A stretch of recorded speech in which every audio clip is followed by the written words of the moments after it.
ഇന്നേ ജോലി കഴിഞ്ഞ് വന്നപ്പോൾ ഒന്നും കറി വയ്ക്കാനില്ല. ആകെ ഒരു ഇച്ചിരി പയറിരിപ്പുണ്ട്.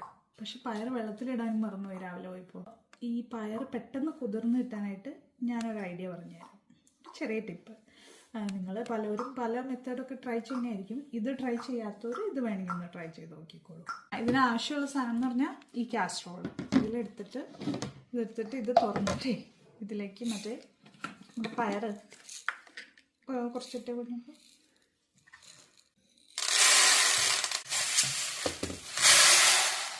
ഈ പയറിലേക്ക് നല്ല തിളച്ച ചൂടുവെള്ളം ഒഴിക്കും. എന്നിട്ട് ഇതൊരു അരമണിക്കൂർ നല്ല അടച്ച് എടുത്ത് വയ്ക്കാം. തൊടേ ചെയ്ത്. ഒരു കാര്യം പറയാനുള്ളത്, ഈ പയർ വെള്ളത്തിലിടുന്നതിന് മുമ്പ് നല്ലോണം കഴുകണം കേട്ടോ. അതും ഞാൻ പറയാൻ വിട്ടുപോയായിരുന്നു. ഹാഫ് ആൻ അവർ കഴിഞ്ഞു. നമുക്ക് തുറന്ന് നോക്കാം. പയറൊക്കെ നല്ലതായിട്ട് കുതിർന്ന് വന്നിട്ടുണ്ട്. ഇനിയിപ്പോൾ ഇത് കുക്കറിൽ ഒരു വിസിൽ അടുപ്പിച്ച, ഹൈ ഫ്ലെയിമിൽ ഒരു വിസിൽ അടുപ്പിച്ച പെർഫെക്റ്റ്. ഓക്കെ.